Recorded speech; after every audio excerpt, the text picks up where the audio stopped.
tout ce que toi tu comprennes. T'es pas obligé de me répondre, tu peux laisser le mystère. Moi je pense genre, est-ce que c'est un suicide ou est-ce que c'est un meurtre? Et moi, le bison, c'était quoi? Quoi? Ouais, c'était pour la rime. Et tu moi je préfère que tu nous dises, David, maintenant qu'il nous a lu, ce que toi t'as pensé de ce que c'est que le bison, plutôt que ce qu'il nous explique ce que c'est le bison, parce que c'est ça qui est intéressant, c'est l'interprétation. Et il faut pas qu'il fige. Allez, parce que c'est intéressant. C'est intéressant. Le jeu. Qu'est-ce que tu crois que c'est? Non mais ça c'est moi, c'est pas. Non mais oui bien sûr. Là c'était lui. Et maintenant ce qui est intéressant dans le conte, parce que le conte du Rabbi Nachman, il passe des heures à en discuter de ce que ça veut dire, parce que c'est abstrait. Ok, là c'est ce qu'on va essayer de faire. C'est bien ce que tu as fait. On vient de voir un morceau de ton cœur. Mais un morceau de cœur, c'est abstrait. Maintenant, c'est intéressant, ça t'interroge, ça t'interpelle, c'est parfait. Ce qu'il y a dans mon cœur, du coup, je sais pas ce qu'il y a dans son cœur. Ce que son cœur a suscité dans le tien, c'est ça qui est intéressant. Donc le bison, c'est la force sauvage, la force brute d'un animal extrêmement puissant, extrêmement musclé, qui passe de façon extrêmement intempestive et que, en tant qu'être humain, de façon très freudienne, on réfrène nos pulsions en permanence. Et le bison qui passe comme ça, il y a eu un truc de « Ah, c'est mal de regarder à la fenêtre, c'est mal ». Le bison, c'est cet animal qui est complètement libre et sauvage et puissant. Et je sais que t'es pas parti au suivant, mais peut-être que ton inconscient et ta neshama voulaient dire ça, j'en sais rien, voilà. C'est vrai, c'est une belle interprétation. On peut applaudir les textes et les interprétations. Non mais c'est vrai qu'en plus quand on parle de cœur, là tu bifurques vers la neshama parce que les deux sont liés, c'est considéré comme un pont. Et en fait des fois nous-mêmes on comprend pas ce qu'on écrit. Moi des fois je me relis des semaines après et je réalise ce que j'ai écrit. Je savais pas que j'avais écrit ça, je n'ai rien compris à ce que j'ai écrit et je le comprends complètement différemment avec du recul. Et 1 an après encore plus. Et 2 ans après, j'y comprends plus rien. J'ai oublié ce que j'avais compris. Donc, et après, hop, c'est reparti. Les textes, c'est comme ça. Nous-mêmes, on comprend pas toujours ce qu'on écrit. Et alors, les autres, je vous raconte pas. Mais par contre, ce qui est important, c'est que ça vienne du cœur et que ça résonne sur d'autres cœurs. Et c'est ce qui vient de se passer à l'instant, de façon incarnée entre David et Samuel. Donc, c'est beau. Est-ce que quelqu'un d'autre veut. Ouais, vas-y, tu peux y aller. Ouais, tu peux avaler ta bouchée avant. Ouais. C'est ton premier lecteur. S'il y a quelqu'un d'autre avant qui veut. Non, une bouchée c'est 1 seconde, on t'attend. Prends ton temps, t'inquiète.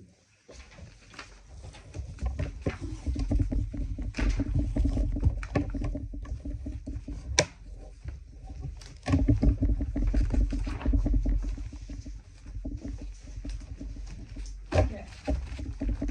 C'est bon? Ouais. C'est quoi ce mot? Ouais. Il était une fois une petite fille qui trouva un collier sur une plage.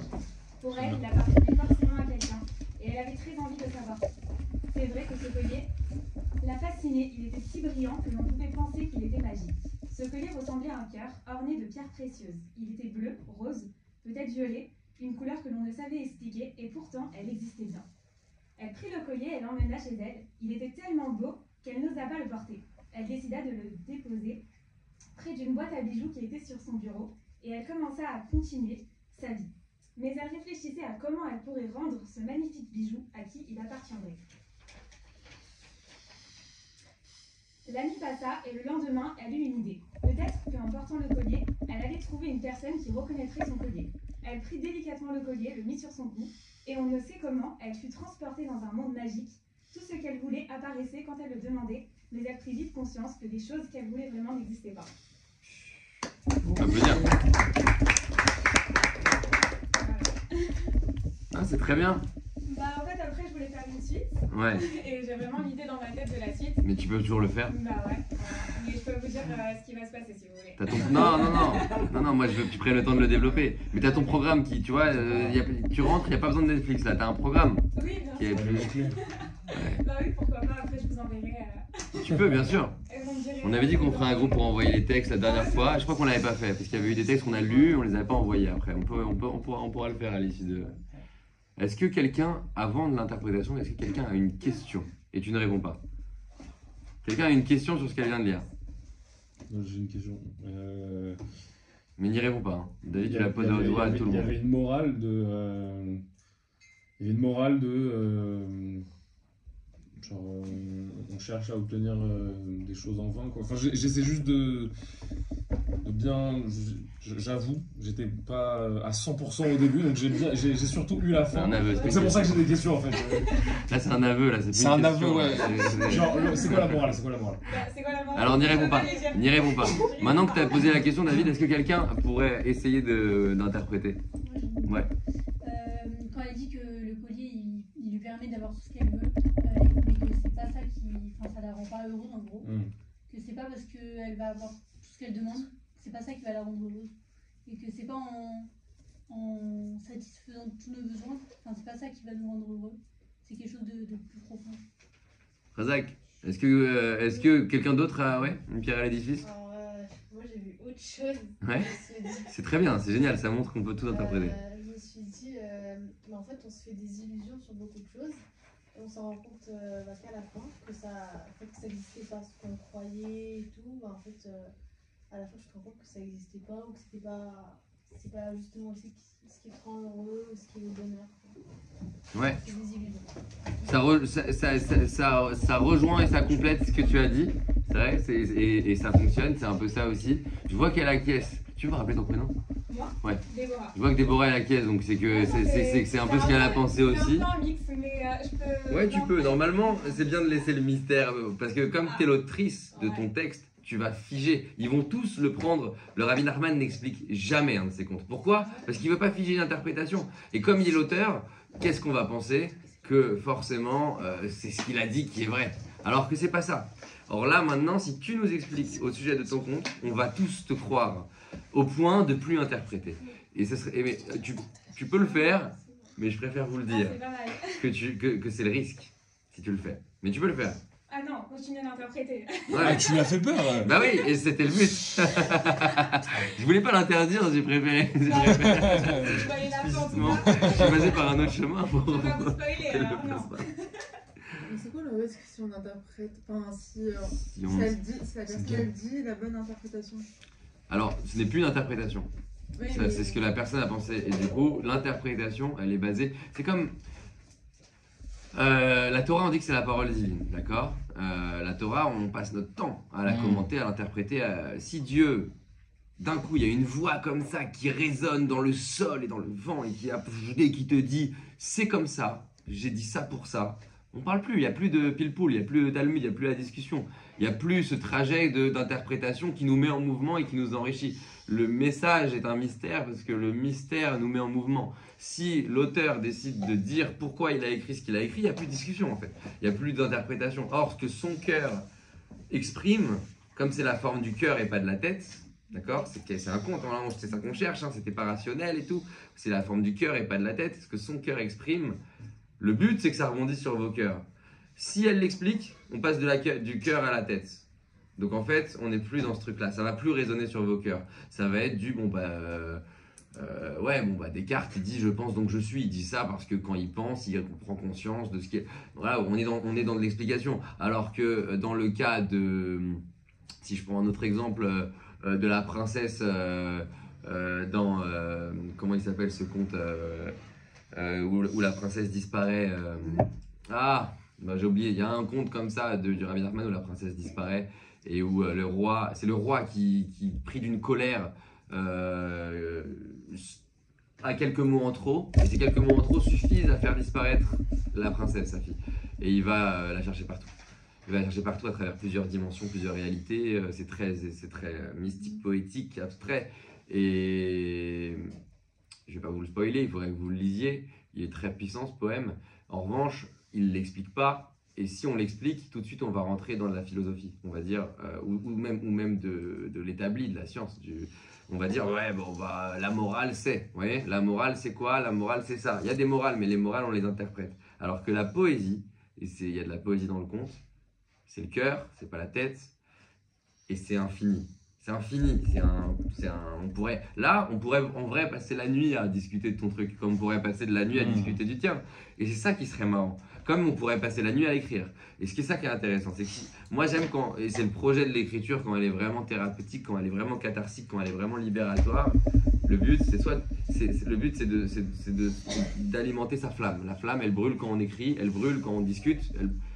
elle brûle pas quand on nous explique. Là, là, vous voyez même là ce que je suis en train de faire. Je suis en train de vous expliquer pourquoi il ne faut pas expliquer. En vrai, il y a très peu de flammes qui brûlent en vous à ce moment-là, comme c'était le cas quand vous essayez de comprendre. Ou quand c'était le cas quand vous écriviez. Ça, c'est des moments de flamme, ok? C'est des moments où votre cœur s'active, vous écrivez, et ensuite vous débattez. Là, j'explique, bon, je suis là, vous écoutez, ah ok, c'est comme ça, on va effacer. Il n'y a aucune flamme, il n'y a rien qui brûle, ok? C'est pas ça le but. Voilà pourquoi. Je ne sais pas si ça répond à ta question. Ouais, j'ai compris. Personnellement, quand je lis un conte, Ouais. je cherche même pas à comprendre, dans le sens, je le vis, quoi. Je le vis, je visualise, je me mets dedans, je pars dans le truc, à ma façon, évidemment, hein, et c'est tout, et je cherche pas, voilà, je cherche pas genre une morale, un truc, comme on étudie une mara, par exemple. Ouais, bien sûr. Mais bon, c'est mon truc à moi. Bah, c'est un haut niveau, hein, ça. Ça veut dire que Tu cherches pas la finalité, tu te laisses dans la danse du truc. Voilà, je me laisse imprégner, c'est tout. Ouais. Tu cherches pas. Ouais. Que l'auteur, il voulait donner l'intention que les gens devaient se réunir et que la personne, elle est partie dans un truc aucun rapport, elle a dit non, faut que je pense à moi en fait. C'est-à-dire que la personne, elle a pas réussi son but en écrivant son conte. Alors attends, je suis pas sûr d'avoir compris ta question. Mais non, l'auteur, Oui. il a une intention très particulière en écrivant le conte. Ouais, ok, il a avec un des but. valeurs. Tu vois, par exemple, il y a la fourmi, je sais plus quoi, là. Quand on est enfant, il y a des fables un peu. Les fables, ouais, de La Il y a Fontaine. une morale quand même. Bon, même Ouais, si elle est c'est un très- format différent, ouais. très démonstratif. Imaginons que la personne, elle partage une valeur à travers son compte et que la personne, elle est totalement déconnectée, elle défend en fait une autre valeur totalement. C'est génial. Ouais, C'est- non mais après c'est pas le but de ce qu'on a fait là. Hein. Encore une fois, comme on l'a dit, on n'était pas là pour séduire, ni pour plaire, ni pour être cohérent. Donc là on est dans une démarche de représenter son cœur. Si il s'avère que ça rebondit sur le cœur des autres, tant mieux. Sinon, tant pis. Le but c'était pas ça, d'accord? Ouais, Le but c'était pas hein, d'être dans un exercice littéraire. ouais, ok. C'est un exercice personnel. Et le personnel peut rebondir. Hein. Un cœur peut rebondir sur le cœur d'un autre. D'ailleurs, tout le monde n'a pas réagi, tout le monde n'a pas cherché à interpréter. Tout le monde ne veut pas forcément le lire et tout le monde ne veut pas forcément réagir. Parce que bah, peut-être que ça parle pas, peut-être qu'il y a des trucs, moi des fois j'entends des trucs qu'on lit et je suis bon, ça m'inspire rien. Et ça veut pas dire que c'est mauvais ce que tu as fait. Ça veut juste dire que là, ton cœur, ce que tu as représenté, qui t'appartient, bah, il ne s'est pas rentré en connivence avec le mien. Mais il n'y a aucun mal à ça. Et quand tu n'es pas dans un exercice littéraire de séduction, bah, tu t'en fiches, c'est pas le but, c'était pas le but. Mais c'est très bien que ce soit le cas, parce que souvent, un cœur sincère qui est posé comme ça, librement, il va trouver et on l'a vu là, il va trouver de l'écho, de l'interrogation, c'est le cas, on l'a vu. Mais c'est pas le but. Je trouve que ça distingue. Non, Tu voulais dire quelque chose? Vas-y, ouais. vas-y, vas-y. J'ai Vas-y, vu je t'en que prie. justement, tu vois, la séduction c'est important dans le conte. Parce qu'en fait, on va chercher, enfin moi personnellement, à mettre une morale, mais à séduire les gens pour que ma morale, en fait, elle entraîne. Pour que justement, ça donne envie de savoir, mais qu'est-ce qu'elle raconte en fait. De comprendre grâce au fait que je vais essayer de séduire les gens, quoi, qui veulent aller jusqu'au bout. Parce que si tu lis un petit peu et qu'après ça te passionne pas, t'as pas envie de continuer, tu vois. En fait, la Ce que vous morale. dites- Ouais, vas-y, David. Ce que vous dites, genre les deux remarques que vous avez fait, ce que Jonas a dit, c'est très intéressant parce que ça parle de l'intention de l'artiste et ça parle de comment reçoit le lecteur, ou on peut parler de film aussi. Et dans ce truc de vouloir séduire, vouloir faire comprendre, il y a un désir un peu narcissique de vouloir se faire comprendre, vouloir être interprété, vouloir que l'autre comprenne sa justesse, son cœur, etc. Maintenant, en tant que spectateur, en tant que consommateur de contenu d'évasion, que ce soit lecture ou film, personnellement, là où je m'y retrouve le plus quand je regarde un film, par exemple, c'est pas quand l'auteur il va vraiment me prendre par la main et me mettre de manière explicite tout ce qu'il veut me faire comprendre devant lui, de manière un peu limite... bah ça c'est bon pour les films pour enfants parce que c'est hyper important de transmettre des valeurs, etc. Maintenant, dans les trucs un peu plus adultes, c'est quand justement on te laisse l'espace de rebondir sur ta propre vie. Enfin, là c'est vraiment une intervention personnelle, mais genre c'est quand on te laisse l'espace de rebondir sur ta propre vie, cogiter sur ta propre vie, te faire un petit travail thérapeutique, t'évader, et en même temps rester dans l'histoire. Tout ça, ça demande beaucoup d'espace narratif, mais du coup, on peut à la fois comprendre ce que l'auteur veut dire, et en même temps faire un travail de compréhension et de travail intérieur fascinant. Et quand une œuvre te laisse l'espace de faire ça, je trouve que c'est une bonne œuvre. Bien sûr, alors c'est bien. Moi, Vas-y. je suis persuadée que s'il y a des films et tout sur lesquels vraiment tu es attaché au truc, Ouais. et qu'en fait l'auteur il a voulu faire passer une morale derrière, et que sans t'expliquer tout explicitement, etc., moi je suis persuadée que l'auteur il a cherché à te charmer quand même, et il a réussi. Tu vois ce que je veux dire? Ouais. Complet. S'il a réussi à te mettre en Persuadée à transe, 100%, s'il a réussi à te mettre en transe et à te divertir sans que tu partes trop loin dans tes pensées, Ouais, c'est qu'il a réussi à t'hypnotiser, l'hypnose, hein, tout ça. ouais, bah c'est ça en fait. Après, il y a plusieurs choses que j'entends qui sont intéressantes, mais la première, c'est la réaction que j'ai, c'est qu'on n'est pas des auteurs. Enfin, je parle pas de. Moi, je suis un peu, mais je veux dire, au-delà de ça, de la démarche, même la mienne ce soir, et vous en l'occurrence, vous tous, on n'est pas des auteurs. Donc c'est intéressant de réfléchir à ce que font les auteurs, mais c'est pas la démarche du soir. Parce que ça va complètement bouleverser le projet. Le projet qui a été de représenter son cœur. Et c'est le plus important et c'est ce qui fait du bien. Alors, maintenant on peut réfléchir à comment séduire. Mais cette question-là, cette question que tu soulèves, c'est une question artistique. C'est une question littéraire. Et c'est une question qui va certainement, très certainement, t'éloigner de la démarche racidique d'introspection dans laquelle on était. Ça ne veut pas dire que c'est pas bien, ça veut juste dire que c'est une démarche artistique qui risque de t'éloigner de ce truc-là, de représenter son cœur, se libérer de quelque chose. Se libérer de nos chaînes. Voilà, libérer, délivrer de nos chaînes et tout. Non mais c'est vrai, il y a plusieurs démarches et c'est pas celle-ci dans laquelle on est, mais elle est intéressante. C'est vrai qu'on est tenté, là maintenant qu'on le fait, on réalise, ah mais en fait, en mettant mon cœur sur le papier, en réfléchissant à ça, en fait j'ai un texte, j'ai une histoire. Et si je la rendais séduisante en cours de route, et si je calais une morale, bon c'est bien, ça veut dire que déjà vous avez des graines artistiques qui arrivent. C'est ce qu'on cherche à faire honnêtement, parce qu'on pourrait exposer nos idées directement. Non. Si elles viennent de notre cœur, pourquoi on passe par un conte? Parce que c'est le fameux storytelling, en fait ça passe mieux de passer par un conte que de faire la morale directement. Et moi je nous connais par cœur, comme on a tous été éduqués, on est tous des grands joueurs. Et genre on est tous là à se dire, j'ai envie de comprendre exactement ce qu'il a voulu me dire. Genre on est là devant le truc et on est là, ah moi j'ai mieux compris que tout le monde ce qu'il a voulu me dire, genre je me connais. Ouais. Mais je suis hyper content que vous ayez cette fibre artistique. Ça veut dire que si vous avez cette fibre artistique, c'est qu'il y a un potentiel énorme. C'est-à-dire que ça veut dire que non seulement vous avez envie d'écrire et vous avez ce truc-là à libérer et vous n'arrivez pas à poser votre stylo et vous avez envie de finir votre texte et vous libérez votre cœur, mais en plus, vous commencez déjà à vouloir mettre un peu de votre tête dans le cœur. Moi, le seul conseil que je vous donne à ce stade, c'est le faites pas. Parce que pour commencer, il ne faut pas le faire. Pour avoir la dynamique d'écrire quotidiennement et de se faire du bien par l'écriture et de se comprendre il ne faut pas le faire. Maintenant, c'est bien que vous ayez cette tentation artistique parce que vous allez le faire. C'est-à-dire que quand on a ces trucs-là, on le fait. On a envie de faire lire nos textes, donc on les retravaille derrière, on en écrit d'autres, ils sont dans une démarche artistique, on casse de la morale et on essaie de séduire. Mais là, je vais vous poser une question. Qui écrivait toutes les semaines, hein, donc il faut au moins un jour dans la semaine où vous vous posez sur n'importe quel format, hein. Et je parle pas d'écrire un message, je parle d'écrire comme ça tout seul. Toi, je sais que tu écris du rap, donc toi, contrairement à tous, tu es dans cette démarche et tu es déjà dans une démarche artistique et pas seulement personnelle. Mais à part, tu veux me rappeler ton prénom parce que je le connais? Aaron, bah oui, Aaron.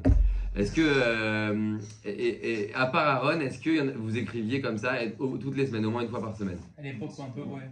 À l'époque ou aujourd'hui? À l'époque. Ok, à l'époque, donc, et toi, oui? Ok, t'écris quoi? J'écris des choses du quotidien, des choses de tous les jours. Très bien. Des choses réalistes. Ok, très bien. Très très bien. Un peu mode journal, c'est ça? Non. À partir des choses réalistes, je vais parler un peu de la vie. Ok. Voilà. Une discussion avec toi-même ou avec un truc un peu artistique Non, enfin c'est pas des discussions, c'est je l'écris, après on peut le lire, on peut le... Ok. Je fais traverser des fois un message ou après... Ok. Ah, tu les publies? Tu les sors sur internet ou quoi? Je peux les partager à certaines personnes, mais je les garde en général. Ok, tu les gardes en général, ok. Bon, là on est 1, 2, 3, 4, 5, 6, 7, 8, à peu près, on est à peu près une dizaine, toi aussi. On est plus d'une dizaine. On est à moins d'un quart d'entre vous qui écrivez toutes les semaines, d'accord? Et toi qui t'interrogeais sur la démarche artistique, tu fais aussi partie de ceux qui le font pas. Donc tu Je fais. le fais pas, mais ça m'est déjà arrivé. Ça t'est arrivé. Mais moi ce que j'aimerais vous inviter à faire, mais c'est libre à vous, c'est que ce qui vous intéresse et vous passionne actuellement, et auquel vous voulez même aller encore plus loin en mettant de la séduction, commencez par le faire tout court. Et pour le faire tout court, le mieux c'est de se poser sans idée. Pourquoi? Parce que si on veut séduire, on se prend la tête, on se prend pas le cœur. D'accord? Vous voyez la simplicité avec laquelle on a écrit là? On n'avait pas à réfléchir à qu'est-ce qui va plaire. Qu'est-ce qui va plaire déjà, ça prend la tête. Ça veut pas dire que c'est pas mauvais, ça prend la tête. Là, on voulait prendre le cœur. Et on a écrit facilement. Regardez, en 10 minutes, vous avez tous écrit un truc de ouf, ok? Et tous, ok? Et on a tous 10 minutes dans la journée. Tous. On trouve 10 minutes. Encore plus dans la semaine. Imaginez si vous écrivez toutes les semaines. Dans 2, 3, 4, 5 mois, tu vas commencer à te prendre la tête. Parce que tu te seras pris le cœur pendant quelques mois et tu auras eu l'habitude de comprendre à utiliser ton être, ce qui t'anime pour le poser sur du papier quotidiennement. Si tu arrives à faire ça, après tu te poses la question de séduire. Mais si tu le fais à l'envers, le risque c'est quoi? Le risque c'est que tu sois jamais toi-même, que tu te fatigues, que tu te prennes la tête et que tu finisses par essayer. Tu peux pas séduire si tu te prends la tête. Sans avoir un peu de toi et sans te faire du bien. Mais comment on sait si c'est bien notre cœur qui parle et si c'est pas notre tête? Question de ouf. Question de ouf. Question de ouf. Ce que tu dis, ça me trigger grave. C'est le cœur, la tête. Genre, c'est vraiment un dialogue, comme les téphilines, un dialogue entre la tête, le cœur. Genre, ouais, c'est vrai. Mais grave. Et ce que tu dis, c'est genre en mode, c'est un bon moteur à la base. C'est le jeu. Genre, avec la tête, on joue, on se challenge. Mais avec le cœur, et le cœur, c'est plus lié à la poésie, au conte, au délire un peu métaphorique. Ouais. Genre, là, vraiment. Quand on est des gens, quand on réfléchit beaucoup, le jour où on pose sur... Moi, je dis ça parce que Jonas, il posait la question, j'écris un petit peu, genre ça m'a fait du bien, mais genre la poésie en mode, je m'en bats les couilles d'être compris. Genre, juste, je dis des trucs inconscients, enfin comme les surréalistes, tout ça, tu vois, genre, ça fait un bien fou, voilà, et donc juste, ça te déconnecte de ce truc de jeu, de séduction, qui est hyper important, qui est un très très bon moteur à la base. Mais genre, quand tu lâches ça... C'est pas le bon moteur. Quand tu lâches ça, ça te fait du bien, tu te libères. Le cœur est vraiment là, t'écris quelque chose. Voilà, exactement. Et genre, t'essaies de plus réfléchir, parce que si t'essaies de même mettre en mots, c'est un effort intellectuel qui te fatigue, parfois. Attends, il y a deux questions, David. C'est pas une idée qui vient du cœur. Non, mais t'as raison, complètement, t'as raison. La réponse à ta question? Ok. La réponse, c'est quoi le cœur, la tête? C'est très simple. En vérité, je l'ai dit tout à l'heure, c'est une démarche d'Ilbo des doutes, mais à l'écrit. Ilbo des doutes, c'est quoi? C'est quand ça veut dire littéralement l'isolement. Là, on est tous ensemble, d'accord? On se voit. Donc, on a réussi à le faire, hein, mais dites-vous que c'est biaisé. Quand vous êtes seul chez vous, c'est pas pareil. Et quand vous êtes seul chez vous et que vous n'avez pas l'ambition de le faire lire à qui que ce soit après coup, là, on est dans l'Ilbo des doutes. Ça veut pas dire que personne ne lira, ça veut dire que c'est pas l'intention de base. Peut-être que quelqu'un lira. Donc là, c'est le cœur. Quand on libère son cœur, on libère son cœur. La tête, elle pense pour les autres. Là, je vous regarde, je réfléchis. Si j'étais là, si j'étais sans vous, imaginez, j'ai l'air d'un fou, pourquoi pas, ça arrive parfois. Je suis là, je suis assis comme ça, il est 4h du matin, je suis encore là, j'ai dit à Israël, non, je vais jouer du piano, je vais rester. Hop là, vous êtes tous partis dès 4h du matin et je suis assis ici tout seul. Si je me mets à parler, je ne parle pas comme ça. Là, je parle comme ça parce que vous êtes en face de moi. Je réfléchis avec ma tête pour essayer de répondre à ta question. Si je me mets à parler tout seul, je fais quoi? Je tape des phases de ouf. Je me mets à faire des...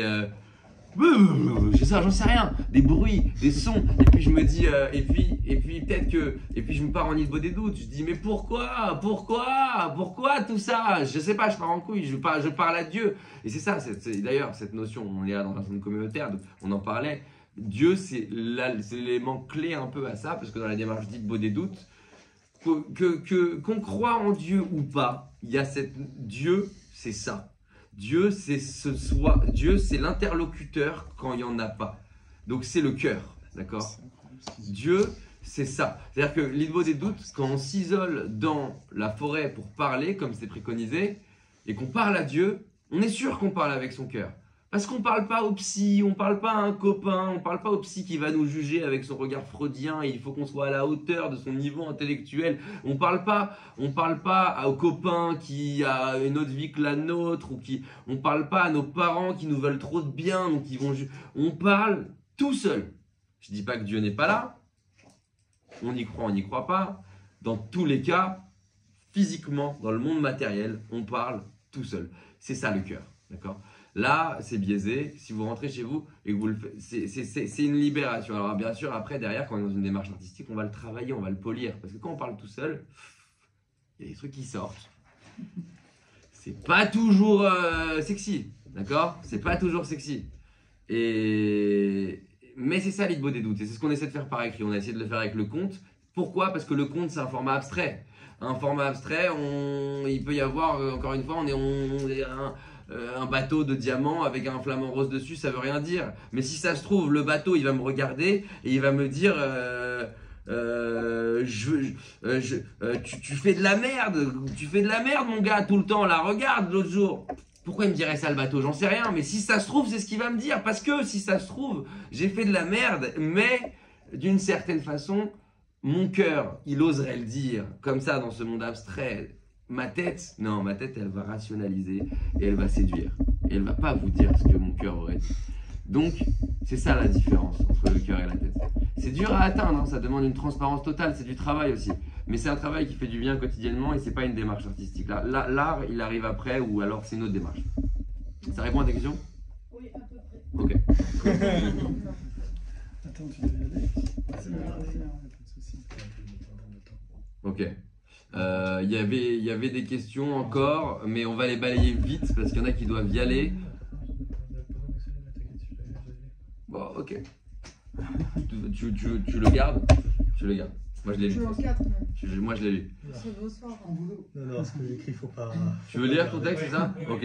Alors, ta question d'abord, et ensuite tu vas nous lire. Ouais, mais attends, est-ce qu'il est long parce qu'il fallait qu'on passe au poème et il y avait des questions. Ah quoi? Ah ben, what?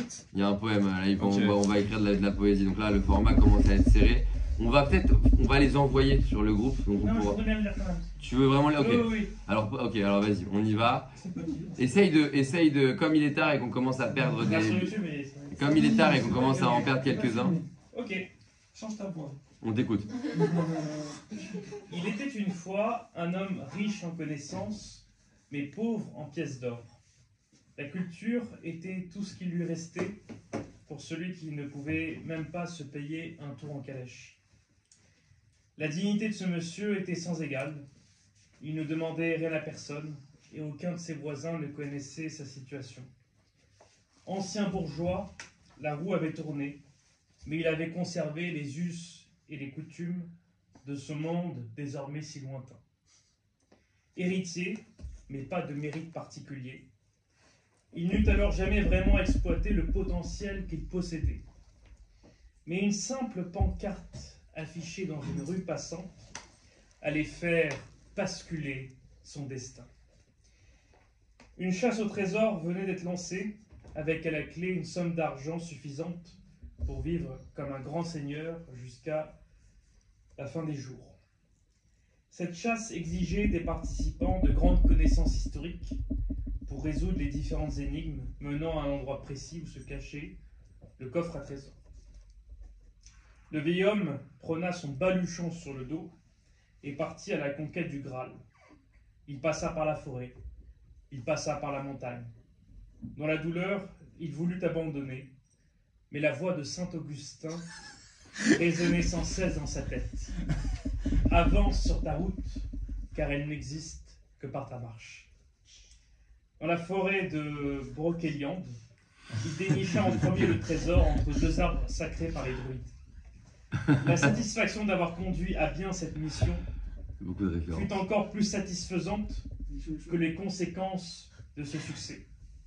Fervent croyant, il mena le bon combat, il acheva la course, il garda la foi. Bravo. Oh, Il est très bien. c'est incroyable. Ouais, c'est puissant. Et surtout, il y a beaucoup de références. On a la forêt de Brocéliande. Brocéliande, Ouais. il l'a transformé. La forêt de... C'est Roi Arthur, hein, ça. C'est ça, Ouais, exactement. c'est ça qui fait... 11 000 mètres carrés d'hectares et l'équivalent C'est énorme. C'est énorme que tu connaisses le nombre d'hectares de cette forêt. C'est énorme. Énorme. Parce Énorme. que j'ai dit que c'était inspiré d'une histoire vraie. Donc, Ouais.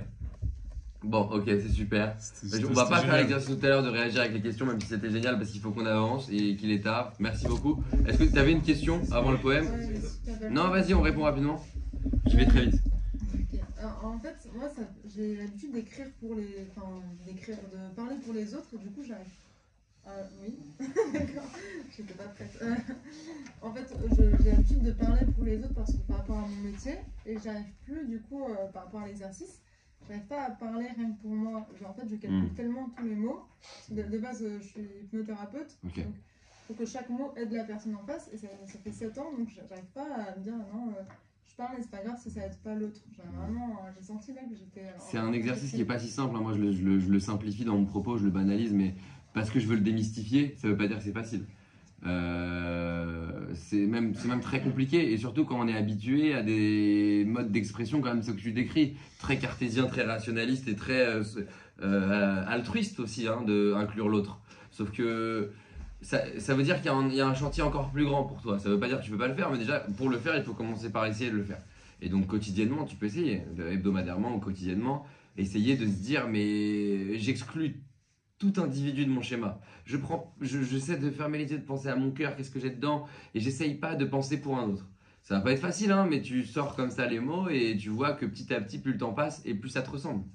Et ça veut pas dire que ce sera le premier jet qui sera le plus... Moi-même, hein, je fais le malin, mais moi j'écris quotidiennement, j'écris des œuvres d'art, parfois des œuvres d'art, c'était en prétentieux. J'écris dans une démarche artistique, pardon. Donc pour séduire, et parfois pas du tout, parfois j'écris parce que j'ai envie de me mettre sur du papier, donc de faire cette démarche sincère dont je parlais. Et parfois je me dis, mais en fait c'est pas vraiment moi, là j'ai trop pensé aux autres. J'ai trop pensé à ce que ça a l'air, à ce quelqu'un qui le... Donc en fait c'est très dur d'atteindre ce niveau où l'ego s'annule complètement. D'ailleurs il y a une phrase du Rabbi Nachman aussi sur l'annulation de l'ego, parce que l'ego c'est la tête et on parle du cœur là. Et qui est lié à ce que je disais tout à l'heure, que Dieu, en fait, c'est un peu ce truc-là de parler tout seul, et donc c'est un peu ce truc de se mêler dans l'infini et d'annuler son ego. La phrase c'est, je vous la ressors rapido, ouais, elle est là, parce que j'ai plein de citations, j'en publie parfois sur mon profil, et c'est pas celle-là, j'en ai plein, en fait, c'est un format que j'ai fait comme ça. Voilà, le temps, la nuit, l'endroit et un chemin solitaire. Donc solitaire, il faut vraiment être seul, quoi. Que ce soit dans la forêt, seul chez soi, ou là on n'est pas seul, donc c'est vrai que c'est biaisé encore une fois. En s'isolant et en parlant avec Dieu, on purifie son corps parce qu'on annule complètement son ego et on s'unit à l'infini. Dieu est absolu, le monde est relatif. En s'annulant à lui et en ne calculant rien d'autre, on s'unit. On s'unit à tout, donc à rien. Et en fait, ce truc-là, c'est hyper dur. Hein. C'est-à-dire que je dis pas que c'est facile. Hein. Je dis juste que le meilleur moyen de s'annuler son ego comme ça et d'essayer de se fondre à l'infini comme ça avec son cœur, c'est d'essayer, c'est de le pratiquer. C'est l'isolement, il vaut des doutes, ça veut dire isolement à la base. Ça ne veut pas dire parler, hein, ça veut pas dire... c'est d'abord s'isoler, c'est d'abord couper tout le reste. Ouais, mais en fait, c'est vrai que mon allemand de base, c'est vrai que quand je parlais avec Hachem, j'étais hyper spontanée. On m'a tellement dit, quand tu parles à Hachem, il faut faire ceci, il faut pas par exemple trop se plaindre parce qu'il faut remercier Hachem. Qui t'a dit ça? On m'a dit en plein cours qu'il fallait plutôt... qu'il fallait pas trop se plaindre, parce qu'Hachem nous donnait énormément, mais qu'il fallait plutôt se rapprocher d'Hachem, des choses comme ça. Que même ça, j'ai appris à le calculer un petit peu plus. Bon, en tout cas, je sais pas qui a dit ça, mais bon, disons que c'est pas ce que préconise le Baal Shem Tov, qui est ni le Rabbi Nachman, ni aucun des grands maîtres de la Chassidoute, qui sont ceux qui ont posé les bases de s'exprimer auprès de Dieu. C'est pas ce qu'ils disent. Ils disent pas ça. Ils disent qu'au contraire, hein, il faut parler vraiment avec son cœur. Hein. En fait, le principe du confessionnal dans la religion chrétienne, ce truc-là où il y a un prêtre de l'autre côté et on le voit pas, ça s'appuie. Se confesser, oui, mais du coup, ce format-là du confessionnal où on le voit, ça s'appuie sur les mêmes versets liturgiques parce que ça vient de l'Ancien Testament. Il y a beaucoup de passages sur la confession. Ça s'appuie sur les mêmes versets que ceux qui prônent l'idée des doutes. Okay, c'est juste que, comme dans la religion chrétienne, Dieu s'est incarné sur terre, le prêtre, alors, du coup, a dans la religion chrétienne un rôle un peu intermédiaire du divin. Voilà, l'humain incarne plus facilement Dieu, même à l'échelle des prêtres. Alors que mais la démarche de parler, de simplement s'exprimer, de se confesser, c'est quelque chose qui est présent dans notre culture et qui est présent dans notre culture, pas dans ce format-là, mais qui est C'est présent. mieux le format chrétien. Je sais pas ce qui est mieux, hein. Moi je sais juste que bon, on est a priori là vous n'êtes pas chrétien, mais surtout le principe de la confession, que ce soit dans la confessionnale ou pas, le principe c'est ça. Le principe il est biblique, il est dans la Torah et il est de s'exprimer pour. C'est pas comme la tfila. La Hamida elle est hyper normée, codifiée. Pas la confession, pas l'introspection, pas la hitbod des doutes. Donc je sais pas qui t'a dit ça, mais j'ai jamais entendu ça moi. Okay, bah, c'est même la paracha de la semaine. Après, c'est vrai que les personnes... Il y a des interdits sur les noms de Dieu, sur la façon on n'a pas le droit de blasphémer, mais c'est pas pareil. Oui, ça c'est sûr. Non, même c'est un peu la paracha de la semaine qui est passée là. On disait que justement c'était vraiment pas bon de se plaindre, qu'il fallait plutôt remercier. Donc c'est vrai que du coup, quand j'entends ça, je commence à remercier. Les maîtres. Tellement spontané. Ouais, c'est sûr que c'est mieux de remercier. Tu savais tout ce qu'ils entendent. Non mais c'est sûr que c'est mieux de... J'imagine. Mais si vous saviez ce que Dieu entend, surtout, tout le temps, quand on est seul, il entend tout, enfin c'est le principe. Donc, il parle de connexion à un être humain. Oui, bien sûr. Non mais bien sûr, mais dans le principe de l'absolu, si tant est qu'on lui prête une conscience, bon bah ça entend des trucs assez fous en permanence. De vraiment parler avec notre cœur, est-ce qu'on est censé un peu cadrer les choses et pouvoir remercier, et quand on prie c'est pour nous rapprocher d'Hachem, quand on veut quelque chose c'est pour nous rapprocher d'Hachem, ou au contraire on va être 100% soi-même et dire que on est marre, c'est un débat, parce que des fois on dit qu'on est plus entendu. Ouais, c'est une question très... Des fois on nous dit qu'on est plus entendu quand justement on essaie de dire qu'on fait les choses pour se rapprocher, qu'il faut plutôt remercier. C'est vrai qu'on parle souvent de regarder positif, Ce qui est sûr, c'est que être dans la reconnaissance, c'est le truc le plus préconisé en permanence. Ouais. Mais en revanche, il vaut mieux parler à Dieu pour se plaindre que pas parler à Dieu. Ça aussi, c'est certain. Sûr. Donc voilà, ça répond un peu à la question. Qu'est-ce que vous répondez à ça? C'est une super question. En fait, c'est un état d'esprit à avoir, je pense. Mais je pense qu'il faut parler à son niveau. Maintenant, il faut chercher à ce que le niveau évolue vers une vision positive des choses, une vision reconnaissante. Mais au moment T où on est, il faut parler comme on est. Parce que sinon, c'est pas parler. Quoi. Sinon, c'est... la personne, elle n'en peut plus, la vie, les trucs, tout ce qui se passe, les souffrances, le machin, le corps, il a une maladie, la truc et tout. Et il va dire merci Hachem que j'ai encore 2 bras, il n'a plus de jambes. Il ne faut pas être fou. Je veux dire, c'est pas... Voilà, maintenant, c'est sûr que la démarche, en fait, c'est le pnimiut et l'intériorité et l'extériorité. Il faut développer son intériorité et lui-même, il va se surprendre, quoi. S'il fait ce travail-là, petit à petit, il va se rendre compte qu'il n'a plus rien à se plaindre, quoi, au bout d'un moment. Et pour s'en rendre compte, il faut qu'il se plaigne. S'il ne se plaint pas, il ne peut pas se rendre compte qu'il n'a plus rien à se plaindre. Peut-être qu'il hésite à se plaindre. Des fois, on dit par exemple qu'on ne comprend pas, mais qu'on n'a pas à dire qu'on ne comprend pas, mais qu'on sait qu'Hachem il a fait pour les bonnes choses. Ouais, bah, on le dit, on dit Hachem, Hachem, je ne comprends pas, mais je sais que tu as raison, mais voilà, mais... Non mais c'est marrant parce que j'ai un texte qui parle de ça. En fait, je ne savais pas quoi raconter. Je voulais me confier à Dieu. Et ce que j'ai raconté, c'est que j'étais pas en position d'être dans la bonne démarche auprès de Dieu, mais qu'il vaut mieux le faire que ne pas le faire. Et du coup, j'avais écrit ce poème-là, ça s'appelle Nu devant tout. Nu devant tout. Et ça faisait comme ça. Éternel, c'est vers toi que je me précipite dans ma détresse. Je ne suis pas présentable, je ne te rends pas révérence comme je le devrais. Mais si j'attendais de trouver les bons mots, et s'il fallait que je sois pur pour m'adresser à toi, je n'appliquerais pas ce qui est préconisé, c'est-à-dire de te chercher chaque jour et de te confesser mes fautes. Alors me voilà, sale, triste, imparfait, fatigué, mais débordant d'un amour que je jure de te consacrer, même lorsqu'il semble aller à des choses précises de ce monde, et souvent trop superficielles. Au fond, cet amour n'est qu'à toi, puisque je me souviens toujours que tu es l'énergie dans toute chose, en tout lieu et en tout temps. Tu es là, tu es mon père et ma mère. Donc ça, c'est ce que j'ai écrit en ne sachant pas quoi écrire, puisque j'étais pas présentable, mais je l'ai quand même fait. Et je dis qu'en fait, même...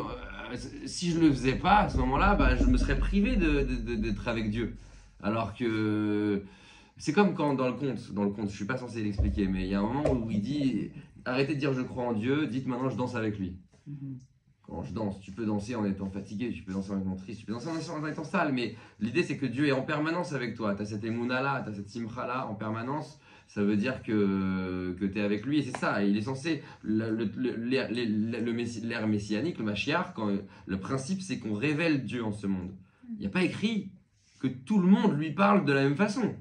Il y a écrit, il est révélé. Révélé, ça veut dire qu'en permanence, tout le monde sera avec Dieu. En permanence. C'est-à-dire que si tu veux vivre dans la Géoula la plus puissante, bah, tu es en permanence avec Dieu. Ça coûte cher. Ça coûte de se sentir honteux parfois. Ça coûte beaucoup de choses. Mais est-ce que tu es prêt à ce sacrifice? C'est ça la question. Et je pense que les plus grands sages, ils ne te diront pas jamais, te conseilleront de t'éloigner de Dieu. Jamais. Je pense pas. Bon, alors, est-ce que vous êtes fatigué parce qu'il est tard ou est-ce que vous voulez écrire un texte qui rime? On fait une poésie rapidement. Vous en pensez quoi? On y va? Moi, je vais. Allez, on y va. Alors, je vous en lis un rapido, un court. Et ensuite, on y va. Je vous donne quelques clés et vous le faites. Un poème, c'est ça? Un poème. D'abord, avant de l'écrire, je vous lis un poème qui s'appelle Simcha ma lumière. D'accord? Et alors, c'est un poème, mais comme tous les poèmes, il faut l'avoir en tête, ça a une vocation orale. À l'époque, les poètes, ils chantaient, d'accord? Tous les poètes chantaient leurs textes, d'accord? Les troubadours au Moyen-Âge, comme les rabbins, comme ceux que j'ai cités, Shlomo ibn Gabriel, tous en fait chantent leurs textes. C'est vrai que les psaumes sont des poèmes, ils sont chantés. C'était valable en tout temps. Dans l'Antiquité grecque, il y avait les Aèdes. Les Aèdes, c'est ceux qui écrivaient des poèmes. En fait, ils chantaient.